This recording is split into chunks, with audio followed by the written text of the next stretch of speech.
So today is lecture 7, class 7 of philosophy, intro to philosophy. And I gotta say this, I was thinking about this. Your kids, maybe mine if they forget, because they're still rather young, will be reading in history books, and there'll be pictures of this. And they'll think, oh my God, look at those guys, Because eventually I think we're going to get back to normal, not wear these, I pray to God that we do. That, a lot of people are like, oh, we're never going back to normal, and it's almost like they don't want us to. No, I really want to get back to normal. I really want to get back to, well, I don't go to movie theaters, but I want to go to rock concerts, and I want to go, my wife and I go dancing or something. I want to be out. I'm not going to do it in this. That would be weird, okay? But I can only imagine the history books of this. And, what are the history books going to say? They talk about this pandemic of a flu-like thing that killed 2,000. And they're probably going to talk about some of the controversies, right? Of people fighting on airplanes because they wouldn't, a 2-year-old wouldn't keep his mask on, and some lady gets offended and she's willing to fight over the mask, because she's so offended that she's willing to put herself in further risk by getting all up, beating people up over, masks. So this is all in the news, so I find it interesting. This does relate to philosophy. I don't say these things because it doesn't, because all things, in my opinion, are generally relating to philosophy. We talked about, who was here for the Thursday lecture?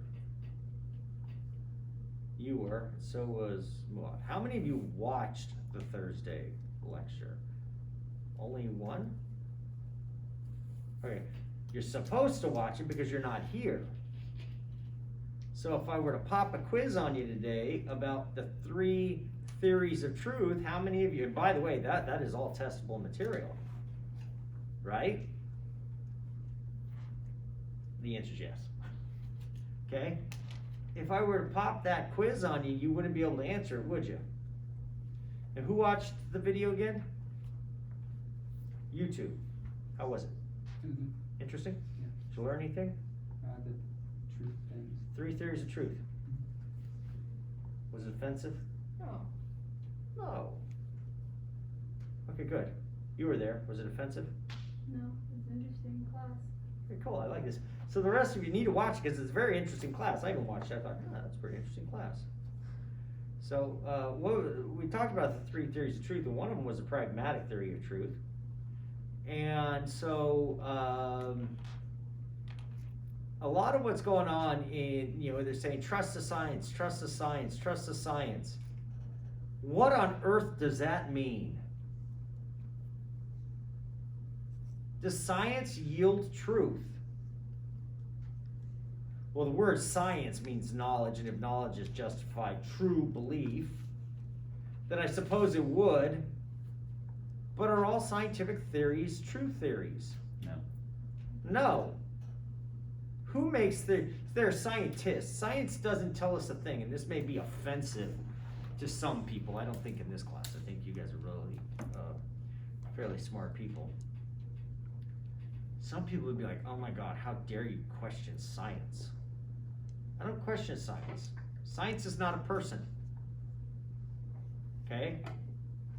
There are people called scientists, and scientists come up with theories that are either good or bad, true or false, right? Useful or not useful. Make sense? Some scientists, called geologists, go out and look for oil. And they're either successful or not successful, correct? Right. You got biologists. Biologists do all sorts of things. They become doctors, they become, you do great things with biology. And then they come up with some theories, and some of these theories work and some of them don't, right? How do you disprove? Who disproves these theories? Anti-scientists? No. Other scientists. Others who practice in the field. So when everybody says science says, I usually say something to the effect of, what do you mean by science? Do you mean biology, chemistry, astronomy, right? I try to break it down into the field because I could have I had this geologist one time telling me about climate change. And I'm like, that's not even your field of study. You might as well have been an art history major, right?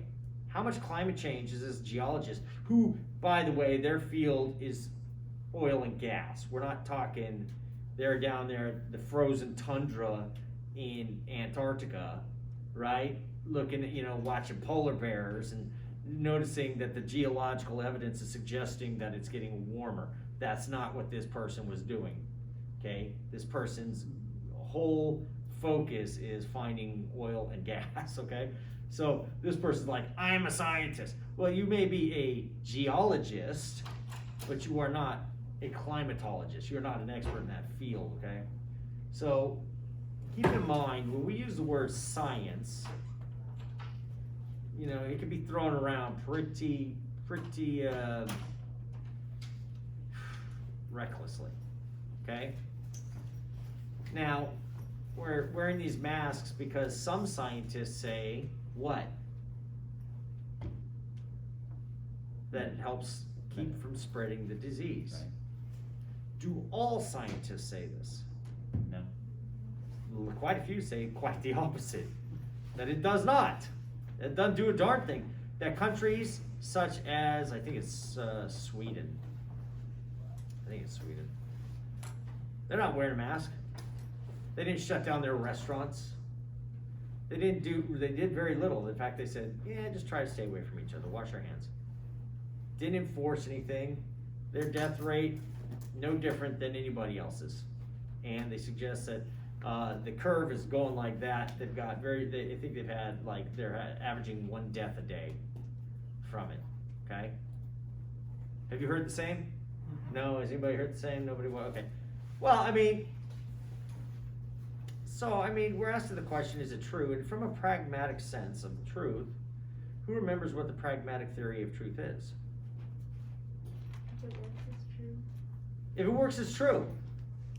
If it works for us to get these people to wear masks, then we'll call it true. The scientists said that it will help keep you from spreading the disease. Now, I don't know if that's true in a correspondence sense, but we're all wearing this stupid mask, aren't we? Every one of us have a mask on today. And then when you get home, you're going to take it off, you're going to hang out with your friends without the masks, right? But it worked. Putting on the mask worked to keep us, HBU, in business. That's right. We have to have a protocol. From a very pragmatic sense, we'll call it true. Okay? Now, it sounds very disingenuous, right? But watch the video, and you'll find out the pragmatic theory of truth is not that cynical. Okay? Would you agree with that, Boad? Did you watch the video? I was here. Right, you were here for the live show, but it wasn't so captivating that you went back and had to see it again? Yeah. Oh. There's a lot of people actually watching. I'm surprised that you guys aren't, because it's, some of these videos are getting old. And so that means if my students aren't watching it, other people are watching it. You'd be famous. For, all 30 of the people who watched it. No, you watched it. I have a question. In addition to the correspondence, coherence, and pragmatic ones, do we have to know the convergence one that you talked about? Well, see, that's not a really theory, even if I use the word. I said I'm a convergence theorist of truth. Yeah. There's a theory called truth is convergence. It means I believe that as individuals, we don't have the absolute truth on something. I'm not saying we can't absolutely know certain propositions to be true, but I'm saying we know reality more and more as we explore it, if that makes sense. And we converge upon it as it really is, Yes, sir. as it corresponds to reality, okay? Yes, sir. Is that gonna be on a test, or is that just? I would like it to be, but I just don't know how to question it, so maybe not. Maybe I might have you write it out for me somehow and use it, prove to me you're smart. Yes, sir. Okay, because I think you're smart.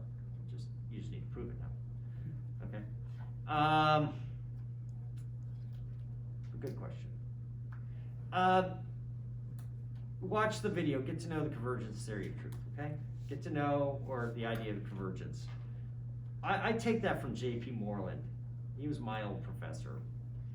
And he suggested, because, there's this whole sense of in epistemology, this skepticism that I'm gonna talk about today, okay?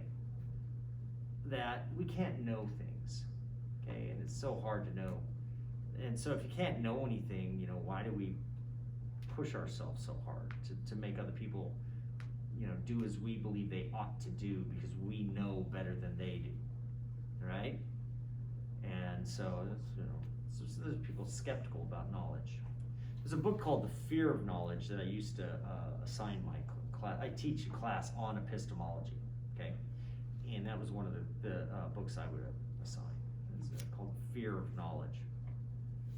Skepticism is a very good, useful tool to keep from doing things that other people want you to do. Okay, well, how do you know that? It's just your opinion. All right, so we talked about the 3 theories of truth. I didn't tell you what belief is yet, right? Talked about justification, the way we justify beliefs. I talked about the 3 theories of truth. The 3 theories of truth being the coherence, the correspondence, and the pragmatic theory of truth.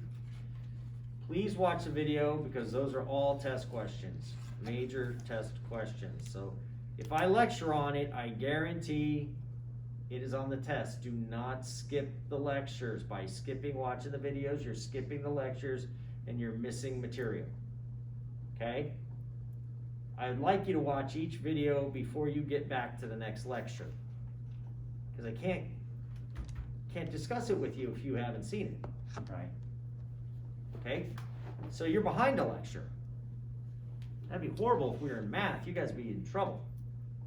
Right? You know how that goes. You miss one step, you might as well just give it up. You're lost for the rest of the semester. So once we get past truth, well, we ask justified true belief. What is a belief? Because knowledge is a belief that is justifiably true. Justified true belief, right? A belief is, and I'm not even gonna, I could add a question and all this stuff. I'm gonna give you a definition, and I think it stands. I don't think we need to go any further. A belief is a psychological disposition to hold a proposition to be true. A belief is a psychological disposition to hold a proposition to be true. Did you catch that? I repeat it. Why do I repeat it? So that we can remember it. So you could write it down. And so you could read it. Yeah, sure. Psychological disposition to what? Hold a proposition to be true. Psychological disposition to hold a proposition to be true. I normally would say it as a psychological disposition to hold a proposition as true, or something like that. But in this case, I mean to be true. I think that's clear, more clearly stated. Okay? Psychological disposition to hold a proposition to be true. What is a proposition besides a test question? A proposition is a statement that's either true or false. Okay. A proposition is a statement that's either true or false. Now, that was, by the way, that was already in a lecture. Mhm, That was I remember recorded, that. so yeah. Okay, so God exists is a proposition. See, if it's true, it means God exists, as if we're talking from a correspondence sense, of course. That's why it's important that you watch the last lecture on truth, okay? Okay. When I talk about truth, I am talking about it, speaking about it from a correspondence sense. That's what's important to me, okay? From a coherent sense, I would say you don't have knowledge. Even from a pragmatic sense, you don't have knowledge, even if it works. The correspondence theory of truth states that proposition true if it corresponds to the way the world really is. So I want my beliefs to correspond to the way the world really is. And a belief is nothing more than a proposition, a statement, or a psychological disposition to hold a proposition as true. God exists. I believe God exists. I hold that proposition to be true. Now, what percent? Now, belief comes in what? Strength. Or not all beliefs are created equal. You don't have certainty. Certainty. How much certainty do you need to say you believe in something? There's a certainty to doubt ratio. What is doubt to begin with? You all have doubts, do you not? Right. Does he or she love me? You got a boyfriend? Yeah. Have you ever doubted? Were you ever worried when you first started dating? Maybe he's gonna reject me. No. You were so sure this guy loved you. It was kind of strange, but I was sure what I was doing, so. You're sure, but why were you sure he loved you or liked you or was into you? He did ask you out, right? Yeah. Okay, well that's a good indication. So you have a pretty high level of certainty, right? Yeah, I was like, kind of, he was the one who made the first move, so I was like, okay. Yeah, so there you go. Yeah. So but there may be times in your life where you go, I don't know if he loves me anymore. And I know that sounds sad. I hope it's not. I hope it's just total fairy book story. We all want that. But there's doubts sometimes. We all have doubts, and that's a disbelief. And we'll call some of these maybe a defeater. Like somehow you got evidence or maybe a fear, maybe the possibility that the proposition is false. Okay? 2 + 2 is 4. How much certainty do you have that 2 + 2 is 4? It is pretty high. Would you not agree? Yes. Now, there are people out there who go, well, I'm not a mathematical realist. I just believe, numbers are made up and they're constructions. And there are people like that, and they go, so 2 + 2 does equal 4, but it doesn't have to equal 4. And then I say, sure, by the way, you owe me $4. They go, I owe you 3. Oh, really? Now you're certain about math, right? It's amazing how that works. They have to go home and pay rent and do all that stuff. And then somebody owes them money, and then they become real sure about mathematical reality. Well, anyway, point being is we're usually pretty darn sure of that kind of thing. We're certain. That's the word we're looking for, certainty.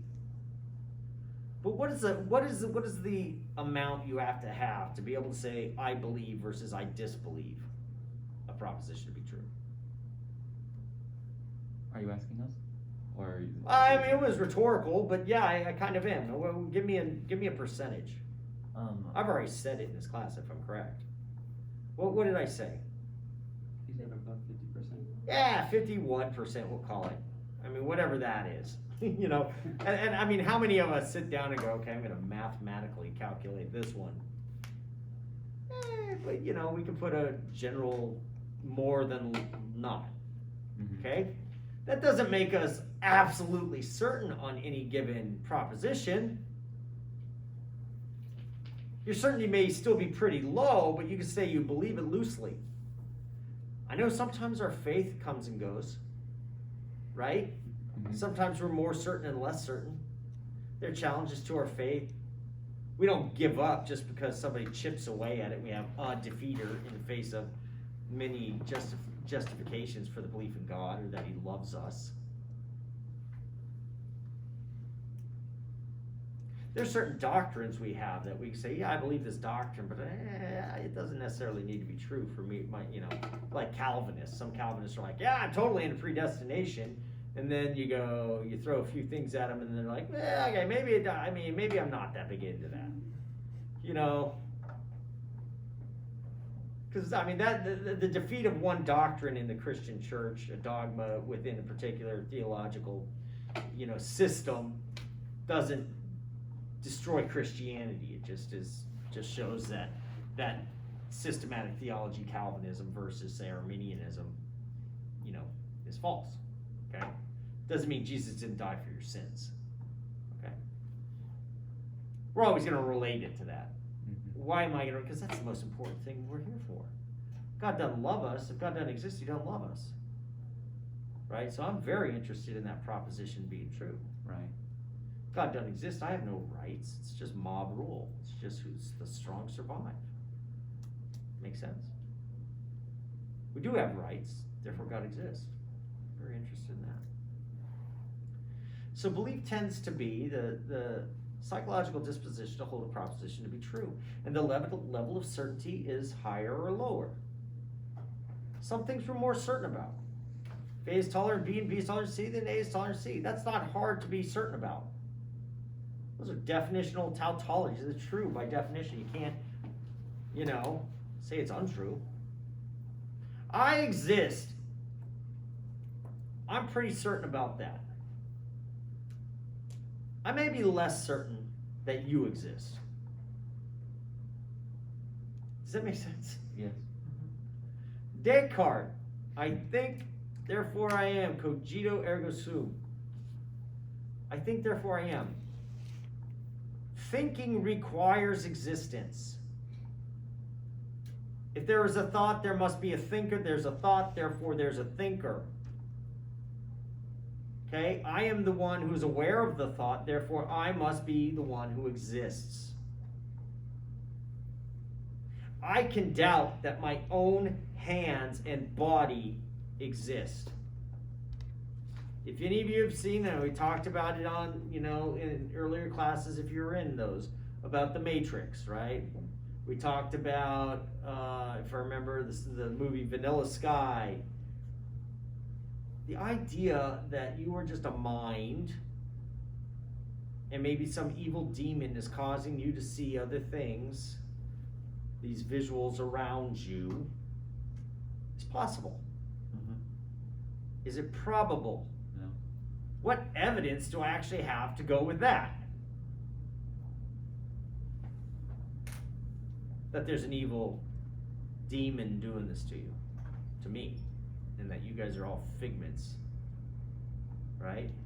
My mind. Now there's a reason this is important. Because Descartes, now this is jump way ahead, had this idea that if you could doubt something, you can't know it. And you needed what's called Cartesian certainty. Cartesian has to do with his name Descartes. Okay, so if you hear Cartesian, it has to do with the name of the philosopher named Rene Descartes.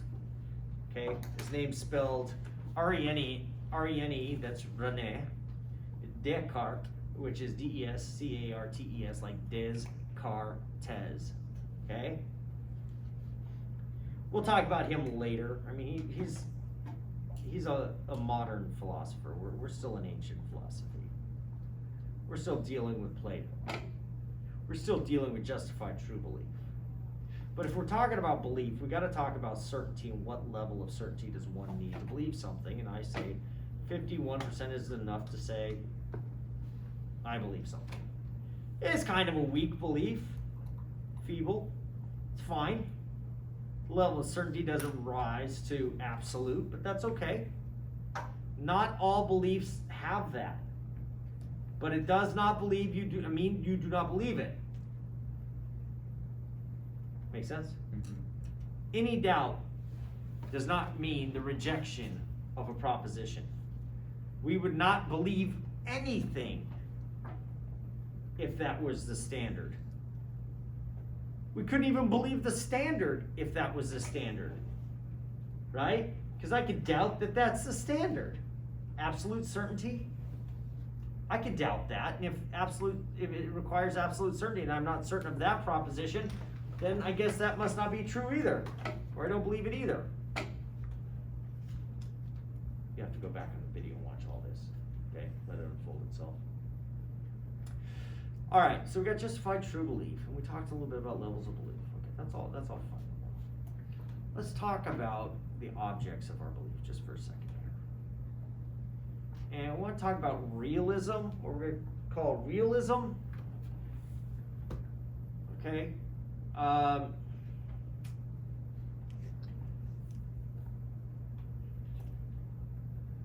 so much we can talk about. All right, let's start with this. I used to do this trick in my class, magic. Not really. Yeah, we'll call it magic, okay, just to see, what kind of statements I might get, after I post this. I used to put, I'd take a clear glass and put water in it, and then I would take a stick, and I would put the stick in it, and it would magically bend, okay? Right? And I showed that water bends sticks, okay? You agree? Yeah. Absolutely. It's a scientific fact. As a matter of fact, let's make use of the name science for this. You know, the scientific method says that what? You know, we set up the parameters of our experiment. We make our predictions, right? We gather the materials. We set up the experiment. We observe, make our observations, and then we write those observations down, and then what do? We repeat the experiment to see if it is repeatable, right? So that we could draw our conclusions to see if our thesis, or was correct, right? Does that sound like the scientific method that we learned in high school and college? Yes. We are in college, right? Okay, is there any other thing that we could add to that? No? I got this, my hypothesis is a statement I'm talking about. My hypothesis is this. Water bends sticks. You put water in the glass, you put the stick in the glass, you observe, you write down what you see, right, your observations, and thus, if you see that the stick is bent, you can conclude that the water bent the stick. You repeat it to make sure your hypothesis is correct, that this wasn't an anomaly, right, this one time. And we have seen several times, every time I put a stick in the water, the stick appears bent. Ergo, my hypothesis is true. Water bends sticks, and that is a scientific fact. Right. Does anybody have anything for me? Somebody tell me what's going on. Nothing? Isn't it an illusion? An illusion? So it's magic? In a way, I suppose. In a way. Magic with your eyes. Something's wrong with my eyes? No, it's like magic with your eyes. Magic with your eyes. Well, somebody comes up and says, water doesn't bend sticks, dude. I'm like, I just showed you it did. And they're like, I know, I see it too. And I go, so you're not trusting your eyes? You're not trusting the scientific method? And they're like, dude, it's refraction. I go, what is that? And he says, well, it's the bending of light. Right? I remember I did this in one of my classes. I gave them this thing, and this guy's like, dude, it's refraction. I'm like, no, it's a scientific fact. That stick is bent. He's like, no, it isn't. And then he's like getting all mad. It's bent, it's bent, it's not bent, it's not bent. I'm like, it's bent, sir. It is bent. And and that's a scientific fact. And I said, you come up here, look at this stick and tell me it's not bent. And he pulled it out. What he found out was I had broken the stick prior to class, and I glued it together. So it really was bent. And he's like, you jerk. What's the problem here? If I touch that stick, if I'm blind and I put my hand in that water and I feel that stick, does it feel bent? No. No. It looks bent. We got a problem here. Because if senses justify our beliefs as to whether or not we should believe them to be true, we've got two competing senses here. Right? The sense of touch and the sense of sight. Now, bentness does not have a smell, but it does have a visual look, and it does have a tactile look, correct? Right. So when I touch it, it doesn't feel bent, but it certainly looks bent. Why do I trust my sense of touch over my sense of sight? I don't know how to describe it, but it's you are. I guess experience teaches you that your eyes can't always be trusted. Can your sense of touch always be trusted? No, but I guess. I mean, tell me, close your eyes. Okay. Just close them. I'm gonna put something in your hand of, insignificance. And you are gonna tell me, I just want you to touch it. Okay. I want to tell, through not your memory, not through your eyes, just through your tactile sensation, I want you to tell me what color this is. Oh, there's no way I can tell. You are correct, sir. Right. So which is more reliable? In this case, my eyes. And yeah, okay. But now you go, well, they're both telling me two different things about the same type of thing. Right? I'm sorry? They're both telling you the same thing about, I mean, your eyes could be wrong, right? You see, I could put red lenses on you and you see everything red, right? Right. Did that change the world or did that change your perception of it? My perception of it. I could put stuff on your hands and like glue or something, get gloves on or something, and maybe that could change your perception of the stick, whether it's smooth or not, right? Mm-hmm. Yeah. So sometimes we could really mess with our senses and they yield different than true results, correct? Right. And in this case, you're going to trust you believe that your sense of touch is more reliable, and that reliabilism is a word in epistemology that you will want to know eventually, okay? Reliabilism. Are your senses, in this case, your sense of touch, it's more reliable than your sense of sight, you're suggesting? If you're talking about like if a stick is bent or not, yes. And you're putting it in water. I mean, when you look at the earth, does it look flat to you? When I look from where I stand, yes. Yeah. So your sense of sight, then, so the bigger it gets, maybe you don't see the bend. Mm-hmm. Maybe you have to be really far away, Mm-hmm. but you can't feel the earth's bend, can you? No. But if you get far enough away, you can see it. Mm-hmm. In that case, your eyes tell you something, do Right. they not? Mm-hmm. So now you're trusting your eyes. So even bends can be in certain situations, you switch back, don't you? Mm-hmm. Maybe if we put earth in the, cup of water. It'll bend. It'll bend. Well, see, so now we got to ask the question, how do we determine which sense is better? Right? The senses are very difficult to do because they lie to us. Mm-hmm. I almost took a picture. I was in the parking lot at Costco, or no, it was somewhere at Costco, and I was looking at I noticed all the parking spaces just get smaller and smaller as they get farther away from me, right? Oh, it's a perfect picture for this class too.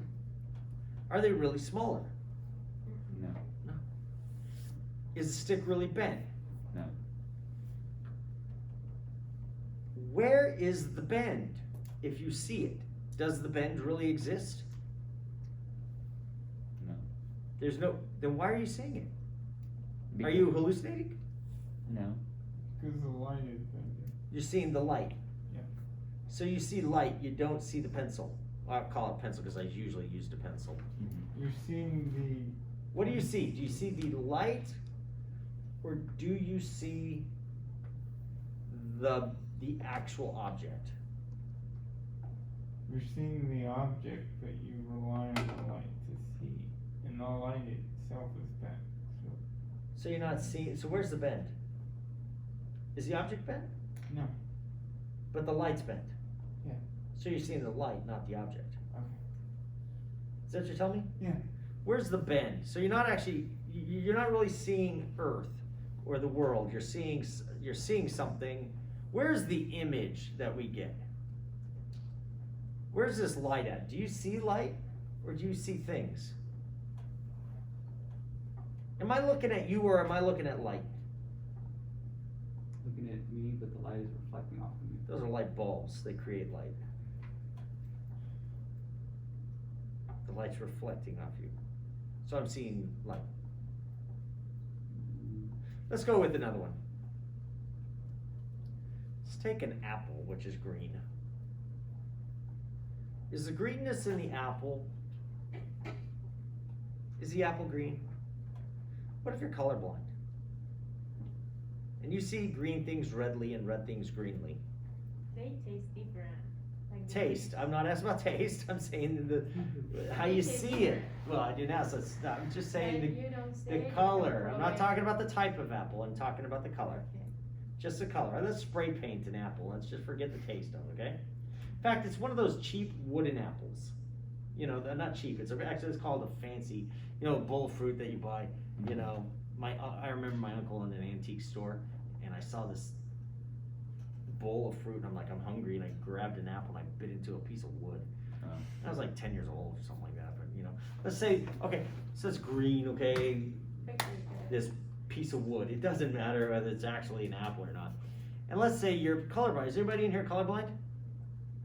One of the things colorblind people have a hard time distinguishing between red and green. So let's pretend you see red things as though they are green and green things as though they are red. Okay? Make sense? Okay, good. They have another perception of reality. Of reality, good. Yes, the reality is there's an apple, and we want to know the color of the apple. And so I would ask the question, when you look at this green apple and you see it red, is the red in the apple? When you look at a green apple, you're colorblind, and you see it as though it is red. Okay. Is the apple actually red? No, it's actually green. So where's the redness that you are perceiving? In my eyes. In your eyes? I could cut open your eyes and see redness? No. I mean, yeah, I probably would. It'd be called blood. Yeah. But that's not what you're seeing. Right. Would you say it's in your mind? A lot of people say that. No, I wouldn't say my mind. I would say Well, it's somewhere, is it not? Yeah. Where is it? in. Is there a movie screen in your brain? No, I guess it would be in the. Yeah, I make a distinction between the mind and the brain. Right. Okay? A lot of people would say it's in the mind. It's a mental image. Is that fair? Okay. Well, There's a problem with it. There's going to be a problem. I'm saying there's some people who say this. I'm not saying you have to say this. Okay. In fact, you could deny this too. And I think you guys were thinking really well earlier. I just didn't want you to steal my thunder, okay? All right? Stop stealing my thunder. Okay? Very smart people in here, right? Don't look like I know it, and you don't yet. But you guys are smart. You guys are like, oh, no, this is it. And I'm like, oh, shut up. They're great answers. We got great answers. All right, so some people say it's in the mind, and that presents a problem. Because now, if the images that we perceive, whether they be visual or sensational through our fingers or auditory through our ears, the sounds are in our mind, right? Then we go, how accurate are those to the real world? Does that make sense? If the colors and shapes I see are in my mind, like think about the cars getting closer and closer to each other as they get farther apart. They're not really getting closer, are they? They're not really getting smaller, are they? No. So where's the smallness? It's in your mind. So you're not really seeing reality. You're seeing something non-real. The smallness and the closeness. Because the reality is that they're the same distance. Then that tells you a little bit something about the, I'm not saying the quality of the experience, certainly pragmatic. You certainly, by them getting smaller, you go, oh, they're getting farther apart. It'd be rather confusing if everything stayed the same size, right?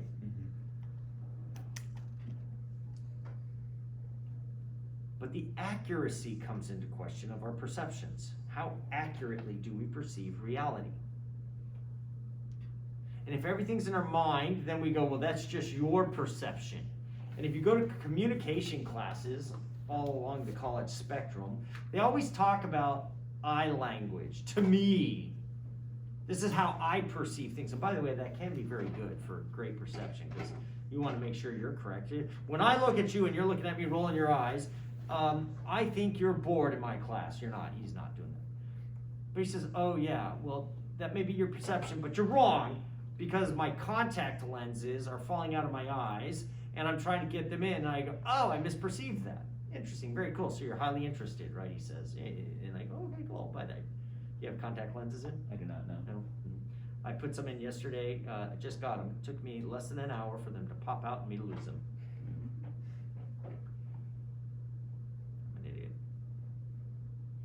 There's a reason behind it, okay? Okay. I was doing jujitsu and I rubbed them out. Apparently you should take them out before you do that stuff, okay? Don't know how much that's gonna cost. Anyway, so perception, what are we getting at here? First of all, perception through the senses can be inaccurate.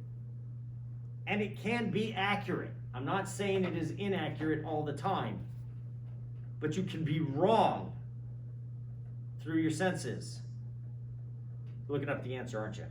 No, not yet. Anyway, so with perception, that could raise a lot of doubt, okay? And Descartes did. He didn't think the senses were the best source of justification for knowledge. He believed reason was, and the rationalists believe that reason is the best source of justification for knowledge. That's a test question, guys, if you ever want to know. The debate between rationalism and empiricism. If one says I'm an empiricist, they believe that you can only know through the five senses. If you're a rationalist, you say that the sense of reason, or reason is the best source of justification for knowledge. You notice how you used reason to adjudicate between the two senses, right? You didn't use your other senses. You used reason, didn't you? Yeah. Yeah. So there are two groups of people. We have what are called realists. I wrote the word, I told you the word realist a minute ago, and I didn't define it. A realist is a person who believes that there's reality that is independent of the observers. Okay? It's independent of observation. It doesn't go away as soon as you stop observing it. That is, reality exists independent of us. Okay? It's not dependent on my perception of it. It does not depend, like that bottle there does not cease to exist as soon as I stop perceiving it. You know that old saying, if a tree falls in a forest and nobody's there to observe it, did it still make a sound, right? I mean, does the tree even exist if there's no observer? And does the tree exist only when it is being observed? And obviously that rests on the notion that it's unprovable through the senses that it did exist prior to observation, okay? The probability is obviously that it did, obviously. That didn't just come into existence because we observe things. So if you're a realist in an epistemological sense, you believe in what's called, and I would say write this down, mind-independent reality.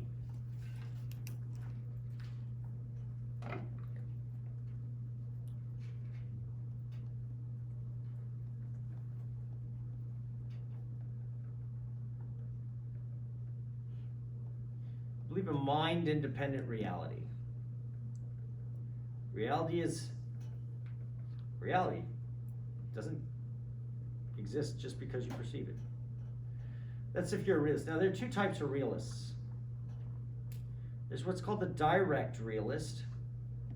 You may hear me call it naive realism.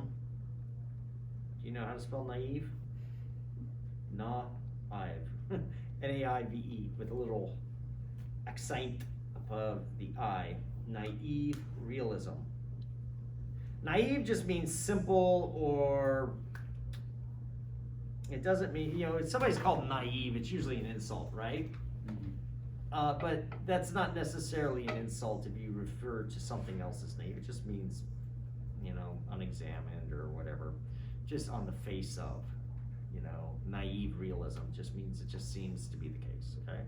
upon further reflection, perhaps. Well, naive realism is also known as direct realism, okay? And that's going to be contrasted with indirect realism.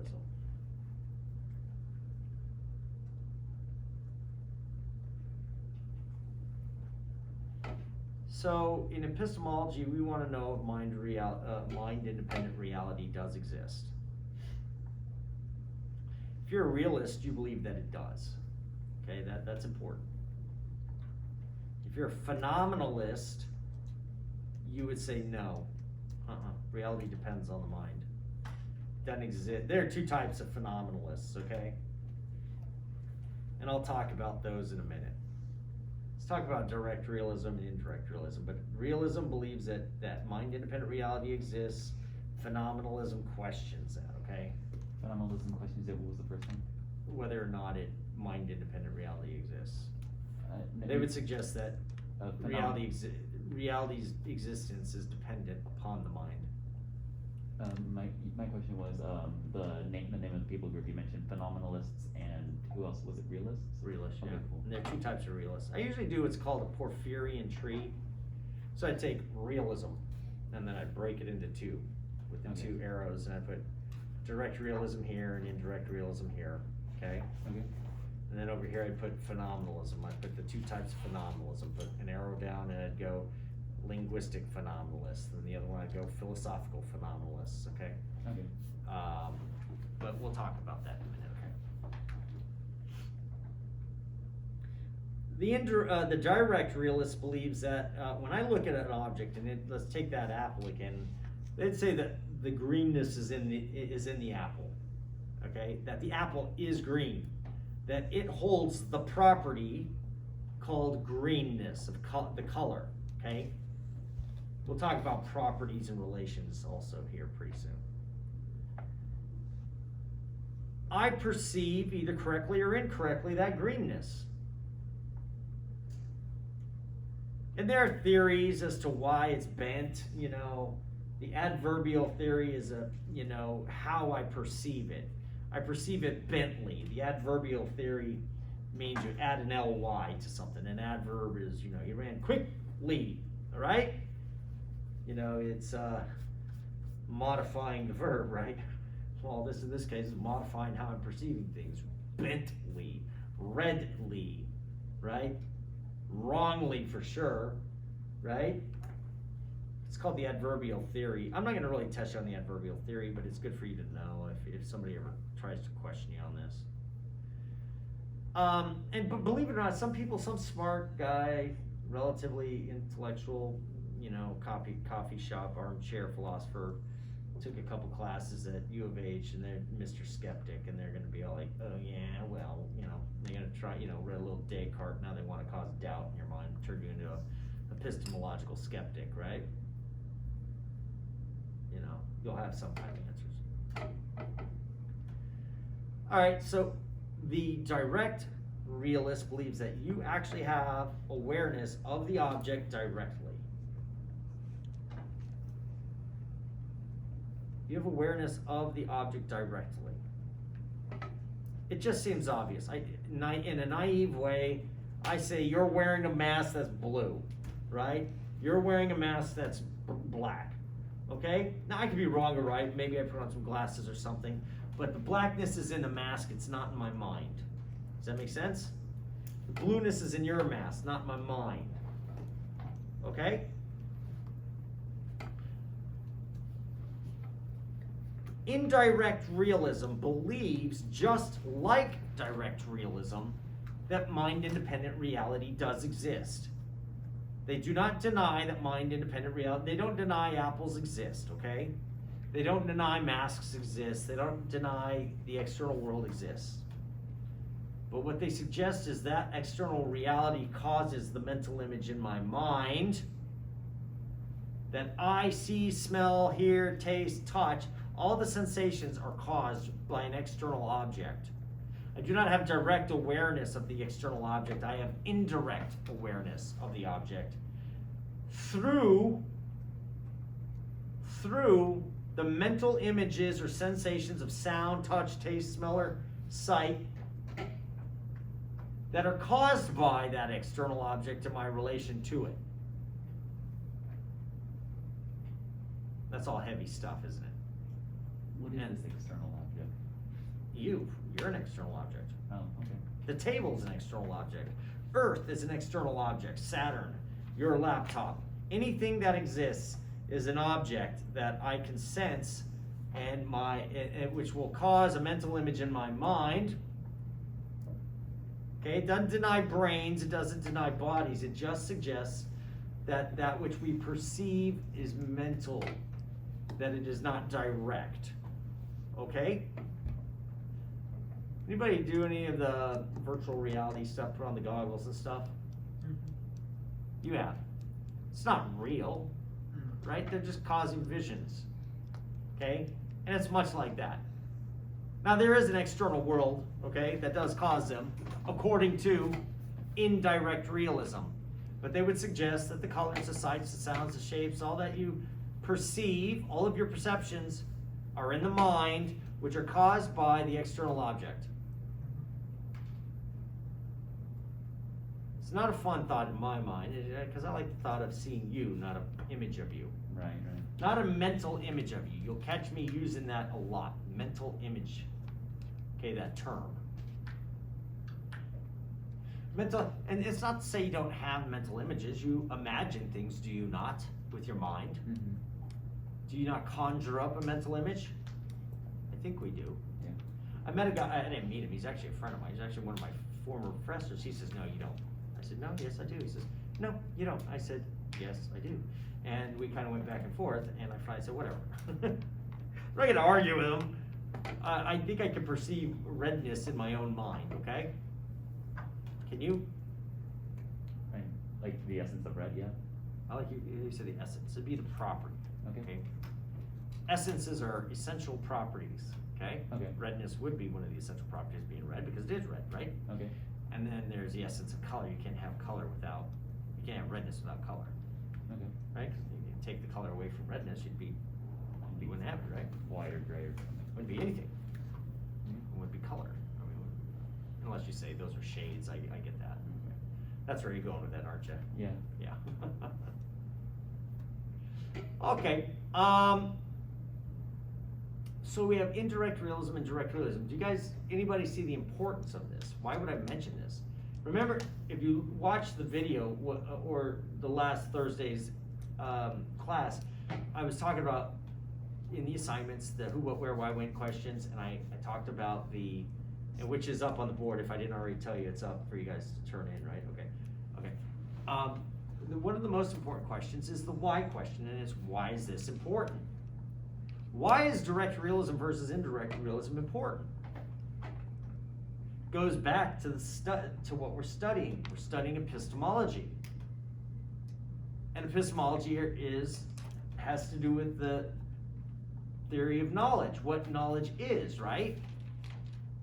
And it kind of chips away at what we can know. Keep in mind, we could be very sure about certain propositions, the truth of certain propositions, but then you start saying, well, that's just in your mind. Your senses can fool you. That's not how reality actually is. That's just a mental image. That starts chipping away at what we can know to be true. And isn't truth the goal of epistemology? To gain truth and avoid falsehood, right? What's the goal of epistemology? Test question. To gain truth and avoid falsehood. Okay. I've already said it.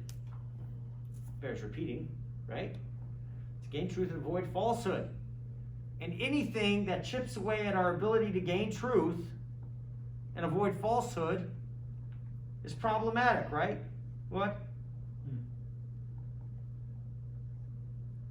I saw a picture of George Washington crossing a particular river, right? Yeah. You remember which one, the Delaware? Yeah. He looks very heroic in that picture, right? Wonder how that painter got him to stand so straight when he was, especially given wartime. Was he advancing to the rear? It's been suggested that that was a retreat, right? A famous retreat. He went behind enemy territory. I wouldn't see that as retreating. Yeah. Killing But I've heard about that painting, the a actual bunch crossing. of people in their sleep on Christmas Day. Wow, what a horrible man. Yeah. What a hero. Yeah. Horrible man, hero. But we perceive him heroically, don't we? Yeah. Standing on the, ship. Perception can lie to us. That's what I'm trying to tell you. Bed sticks, dim color apples, things that are smaller as they get farther away from us. I draw it out on a board. I bet we have room. I know this does. I did bring a dry erase marker of all things, but usually they have them here. They don't. Does anybody have a dry erase marker on them? I had a bag of thousands of these, I swear, for a long time, and then something happened. I think my wife borrowed them.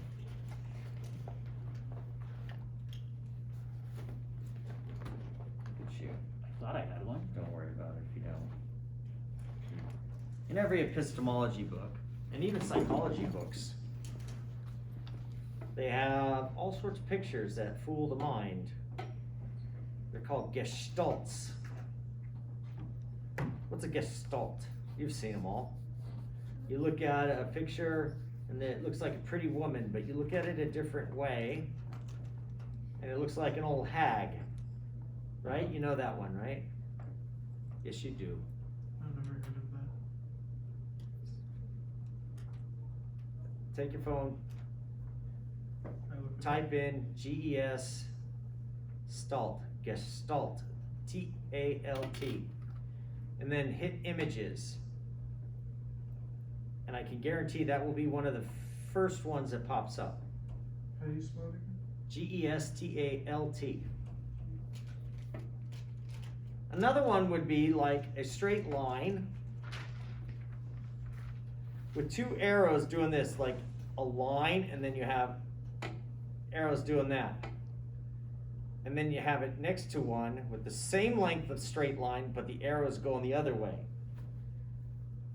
And you ask which one is longer, and one of them clearly looks longer, but it's not. It's not.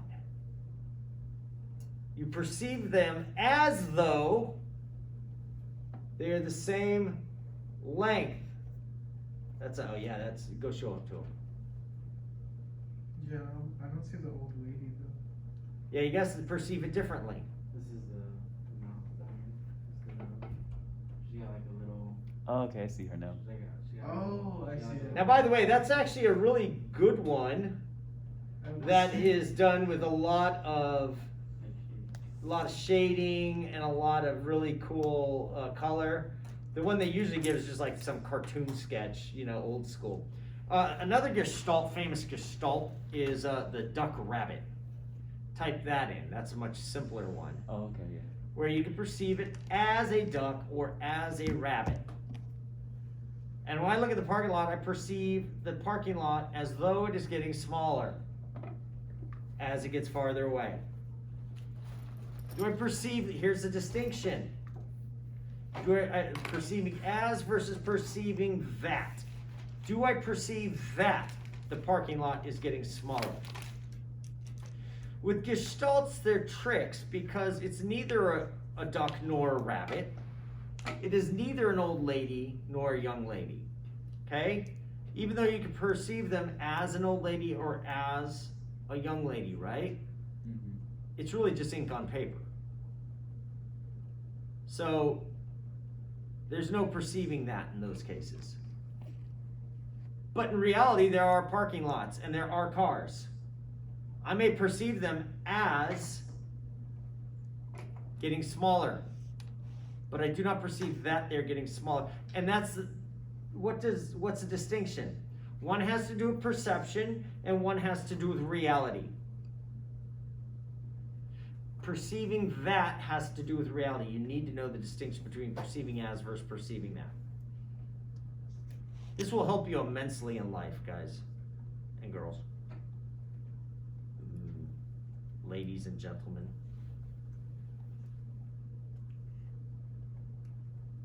It will, just to go, this is how I perceive it as, it doesn't mean I perceive that it's the case. It might breed a little bit of humility in you to show that you don't know everything.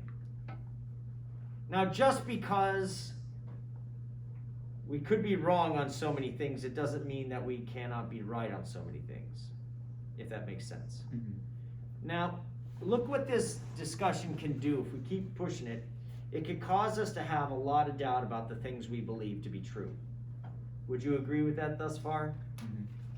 Nobody's is anybody in an epistemic crisis here? Oh my God, I don't know what to believe anymore. I could be wrong about so many things. I don't know if I'm actually sitting on a chair or if it's just a mental image or if I'm a brain in a vat and some evil demon is making me see all these things. Nobody's in that same, no? You guys are right there. How about you? What? I'm good. You're good? Okay. Well, it is good to have some doubt. And it is good to have some skepticism. Right? That way you're not taken away. Look, I got a buddy who's into conspiracy theories. It's very quick, to go, and you gotta slow it down sometimes. I gotta slow him down because he'll go, oh man, man, this is true. Not necessarily. We're talking about life on Venus now. Should I believe that there's life on Venus? The news said there's life on Venus. So there might be. Or there Might be. There was life. Or there was There life. And there's evidence that there might be, that it might have been the case that there was life. Evidence that there might have been, right, life. There's not real life on there. What kind of life? Complex life? Germs? Yeah, there you go. Germs, not Venetians, right? It's a healthy dose of skepticism. I don't have to jump to everything. Oh my God, there's Sasquatch out there. All right. Phenomenalism. There are two types of phenomenalism. One is linguistic phenomenalism, the other is philosophical phenomenalism. These two views run counter to realism. Realism says that mind-independent reality exists. Phenomenalism questions it at best and denies it at worst. Questions it at best and denies it at worst. This is phenomenalism? Yeah. Okay. The first kind of phenomenalism is linguistic phenomenalism. Linguistic phenomenalism says all we can know is our language about our perceptions.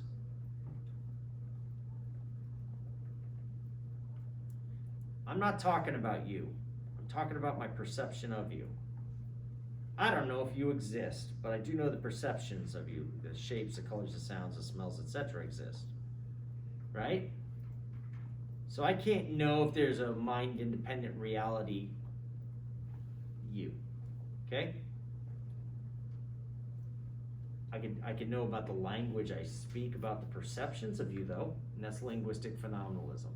That's what I'm limited to, is my language about my perceptions, and that's it. It centers around the language of the perception. Okay, I think I understand. Yeah. I don't know if you exist though. I just know I can't make a claim about you. I can only make a claim about my perceptions. That means I'm speaking about myself. Really. Very inward focused. Okay. It is. It is. Yeah. That would mean I can't know you. How lonely is that?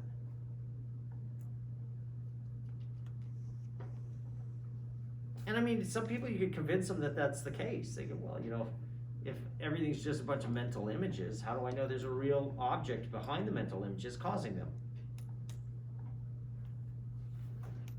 The next one is philosophical phenomenalism. And that one is much stronger. It says, no, mind-independent reality does not exist. That goes so far as to say, you don't exist, all that exists is me and the images. That's a pretty bold claim. gonna be a very rare bird indeed that's gonna take that one seriously. After all, who can live like that? A good philosophy is a philosophy that you could actually apply, that actually works, that you can live with consistently. Because those who teach this stuff in certain universities will walk out that classroom door and act like everybody else does. They'll go to parties, they'll, engage with their wife and children, they'll pay their bills, they'll eat. They didn't construct reality with their mind. If they did, why don't they just get rid of starvation? They wouldn't have to eat, right? I mean, there's a whole lot of criticism that I'm going to level at this here, too. Okay? But the point here is, I want to go with this. Any philosophy worth having is one that you can actually live with. That you don't have to violate other laws of reason to live with it. Okay? You don't just hold that it's true for a matter of convenience and then drop it later. It's either true all the time or it's just not true. Make sense? So we have direct realism, we have indirect realism, we have phenomenalism, and phenomenalism holds, really a skeptical view of reality, whether external objects exist, that is, mind-independent reality exists. Why is that important? Well, once I start telling you how to live, like once we get to moral theory, if I can't know reality, how can I know moral reality? How dare you tell me what to live? That's just your perception. Remember that when you don't remember, you had to remember, you would have had to actually heard the 3 theories of truth. But if you can't know truth, you can't say this is true, right? Mm-hmm. So epistemology becomes very important when we ask the question about how we should live, because that's, at the end of the day, that's why we put ethics at the end of these 3 things, between epistemology, metaphysics, and ethics, because if we don't get our epistemology correct, then our ethics is gonna stink. It's gonna stink.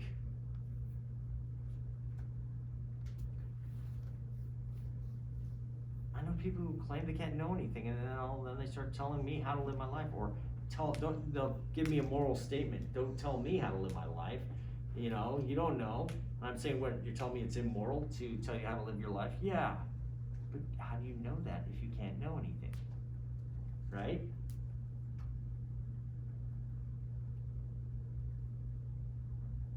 I mean, I doubt anybody in this class believes that morals don't exist, that they're just made up constructions of reality. Is there anybody in here who believes that? I've had several students over the years of teaching ethics where they'll go, yeah, no, I don't believe ethics, good and evil actually exists. A guy says, I don't believe in God, I believe when you die, there's no heaven, no hell, no judgment, and here on earth, it's just a matter of what you can get away with. And he's consistent. Got a big argument, I remember, with this female. Oh boy, that was a mean one. She almost hit him. He started defending slavery. He didn't say that it was good or bad. He just says it wasn't evil. He said, it's just powerful over the powerless at that point. He said there was nothing wrong with it because at the time, a certain group of people had more power over another people. And it will rise again, and there will be nothing wrong with it. Why? Because there is no moral good or evil. That's what he said. But listen to the claim he's making. He knows he knows this. He's making a claim to knowledge. Okay? In epistemology, you could just become a skeptic and say, I cannot know that. It's not that there is no good or evil. It's just that you could say one cannot know that because we're not in a privileged position. All we can know is our perception of reality. Did you catch that? So some would say, and you go to communications classes, literature classes, and English classes, this is the best place to find bad philosophy, is in these classes, And they will say, you cannot know that because all you can know is your perception of reality. You cannot know reality itself. And thus you cannot make the claim that it is good or evil because all you know is your perception of it. You don't know the other person's perception. And you always get the blind person with the elephant, the 6 blind people, and one describes a trunk, and one describes a tail, and one describes a side, right? Because they're all perceiving the elephant differently.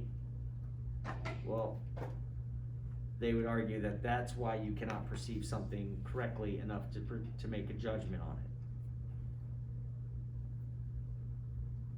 And I disagree with that, because if we go back to the elephant, you can say, well, this guy is correctly judging part of the elephant, right? It's kind of long and tubular, right? The other saying it, this part is rough, there's nothing inaccurate about that, right? They're not contradictory statements like the elephant is tubular, the elephant is not tubular, right? Okay. You got a question? How much time we got? It's a minute. We have 1 minute? Yes, sir. Perfect. Perfect. Well, with that, go look at the homework online. Remember, the homework has to do with the book Meno. And I'm going to start trying to figure out some tests, quizzes. Okay, we got to start giving you grades besides the writing, right? We don't have to, but I like to. And then it'll be online, so you don't have to come in for this. All right, you want to push stop on that?